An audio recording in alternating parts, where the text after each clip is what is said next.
News एक बार फिर से है स्वागत आप सभी का दर्शकों हमारे चैनल में। दोस्तों मैं आप सभी के बीच आज लेकर आई हूँ ट्रेंडिंग स्पेशल हमारा ये प्रोग्राम, जहां हम करेंगे बात कैसे इस वक्त टीवी टाउन के मोस्ट पॉपुलर कपल यानी कि करण मेहरा और निशा रावल की जोड़ी कभी पुलिस के चक्कर काट रही हैं, तो कभी मीडिया के सामने अपनी बात रख रही हैं। एक दूसरे पर इल्जामों का ये सिलसिला इस हद तक बढ़ा कि बात इन दोनों की तलाक की जो शुरू हुई थी, जो पहले फैंस और मीडिया को ये बताने से बच रहे थे कि इनके बीच कुछ ठीक नहीं, आज वो एक दूसरे को गलत साबित करने के लिए प्रूफ दिखाने के आगे आ गए हैं।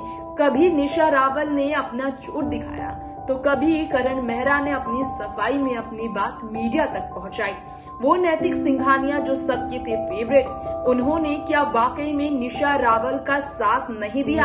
आज हमारे शो में हम आपसे करेंगे सवाल। आप हमें कमेंट बॉक्स में अपनी राय जरूर भेजें, क्योंकि निशा रावल के इंटरव्यू में उनकी बीमारी को लेकर जो राज खुले हैं, वो जानने के बाद आपके जहन में और भी होंगे सवाल, लेकिन आपका जवाब रखता है मायने।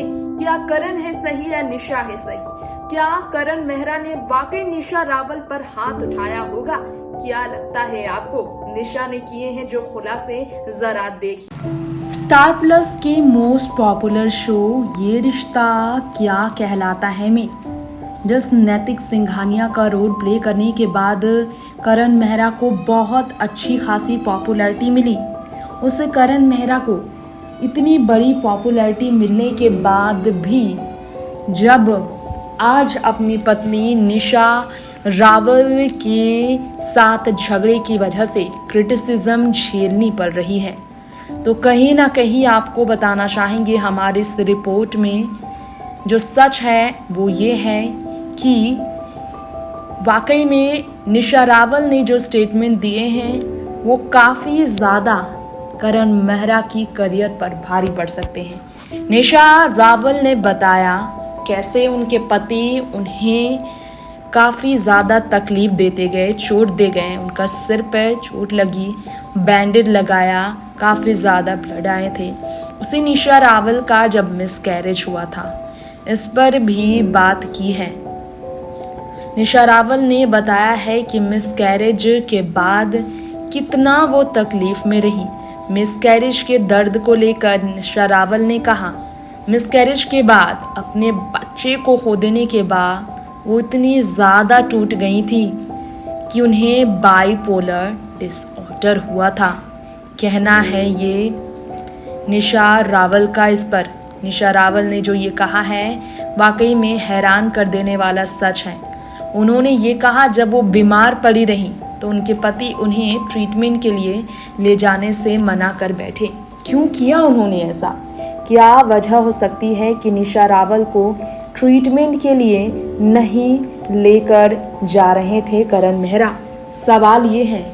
तो पब्लिक डिमांड इस खास प्रोग्राम में हम आपको बताना चाहेंगे। पूरे इंटरव्यू में निशा रावल ने कहा है अपने पति को लेकर कि प्रोफेशनल हेल्प तक नहीं लेने देते थे करण मेहरा उन्हें। प्रोफेशनल हेल्प के लिए भागती रही निशा रावल, लेकिन उनके पति ने उन्हें हेल्प नहीं किया था। निशा रावल का कहना है कि उनके पति ने उन्हें सपोर्ट नहीं किया। निशा रावल ने स्टेटमेंट दिया, बात है ये तब की साल 2012 में इनकी शादी हुई और ठीक 2 साल बाद निशा रावल ने मिसकैरेज का सामना किया था। और मिसकैरेज के बाद आपको बता दें कि डायग्नोस्ड हुई थी बाइपोलर डिसऑर्डर से। इस दर्दनाक बीमारी से वो पीड़ित हुई और इसके बाद उनका कहना है कि वो फंक्शन तो कर रही थी, उन्हें अपने कंडीशन के बारे में बताने में कोई भी लज्जा नहीं है।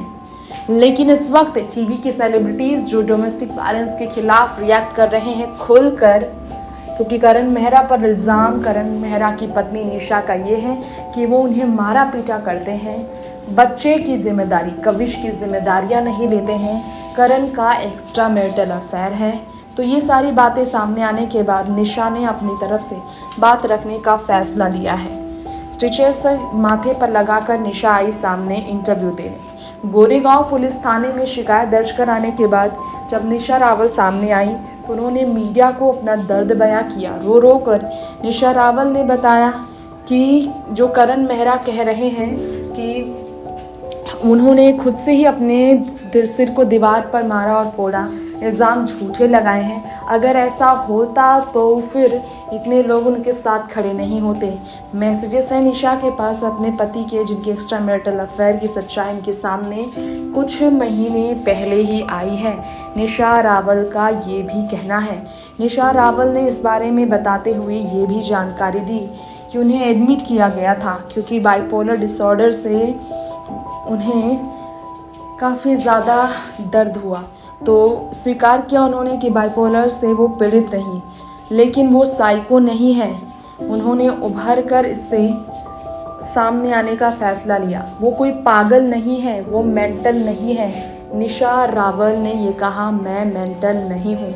अब बाइपोलर होने को लेकर निशा रावल ने और भी स्टेटमेंट दिए हैं, इस पर हम आपको बताना चाहेंगे। बाइपोलर होने को लेकर निशा रावल ने कहा कि वो पागल नहीं। बाइपोलर को लेकर आपको बताना चाहेंगे, उन्होंने कहा bipolar is a mood disorder which happens due to extreme trauma and it's genetic sometimes. दरअसल उन्होंने ट्रॉमा में जाने पर इस बीमारी का सामना किया। जब उन्होंने अपने बच्चे को खोया था, पहली बार वो प्रेग्नेंट हुई और मिसकैरेज हो गया, तब उन्हें इस बीमारी ने घेर लिया। कहना है निशा रावल का कि ट्रॉमा की वजह से उन्हें ये डिसऑर्डर हुआ। निशा रावल ने आगे कहा, I was diagnosed with bipolarity and I am not going to lie about it as I am not ashamed about it, but I am not a psycho. It is a mood disorder and you all know how balanced I am. I create content for the web. I make videos and write about things. I don't have to prove anything. ये कहना है निशा का कि वो सही है, वो पागल नहीं है। इस बात को साबित करने की ज़रूरत नहीं है क्योंकि वो हर चीज़ लोगों के बीच शेयर करती हैं। निशा इंस्टाग्राम पर बहुत एक्टिव है। अपने पति करण और अपने बेटे को लेकर तमाम वीडियोस वो शेयर करती ही रही। बेटे का ख्याल वो खुद रख रही हैं। निशा रावल ने कहा है कि वो अपने पति से तलाक इसलिए चाहती थी क्योंकि उनके एक्स्ट्रा मैरिटल अफेयर के बारे में उन्हें पता चला। निशा ने यह भी कहा कि साल 2014 में मिसकैरेज के बाद जब उन्हें अपने पति की सबसे ज़्यादा ज़रूरत थी, करण उस वक्त उनके सपोर्ट में नहीं थे। सितंबर 2014 में 5 महीने की प्रेग्नेंट थी निशा और उन्होंने अपने बच्चे खोया। और उन्होंने कहा 5 महीने के अपने बच्चे को खोने के बाद माँओं की ग्रुप उन्होंने बनाए। वो माएँ थी जिन्होंने अपने बच्चे को खोया, उनसे उन्होंने बात की जब उनका बच्चा उनसे दूर चला गया और कोई भी उनके पास नहीं था बात करने के लिए, इसलिए उन्होंने ये फैसला लिया कि वो बात करेंगी। तो इस तरह से इस बीमारी से वो उभर पाई। नेक्स्ट 9 न्यूज़ से तृप्ति की रिपोर्ट। तो दर्शकों, हमारे आज के खास प्रोग्राम ट्रेंडिंग स्पेशल में हमने आपको बताया कि क्या कहना है निशा रावल का। जी हाँ, निशा रावल ने क्या कहा है वो हमने आपको बताया। इसी के साथ साथ हमने आपको जानकारी दी कि करण मेहरा ने भी अपनी बात सफाई में रखी है, लेकिन बात यह है कि जो बात इन्होंने रखी है वो सच कितना है और कौन सही कौन गलत है, क्योंकि पुलिस में कंप्लेन फाइल निशा ने किया और हिरासत में 1 दिन के लिए बंद रहे करण मेहरा, जिसके बाद वो सफाई दे रहे हैं कि निशा सिर्फ और सिर्फ ज्यादा से ज्यादा अमाउंट तलाक के बाद एलिमनी के तौर पर लेने के लिए ये सारी साजिशें बता रही हैं। कभी भी धोखा नहीं दिया है करण ने निशा को, ये करण मेहरा का कहना है। वेल, आप हमें राय भेजें। आगे की रिपोर्ट में हम लेकर आएंगे आपके बीच तमाम खबरें। देखते रहे नेक्स्ट 9 न्यूज़। नमस्कार।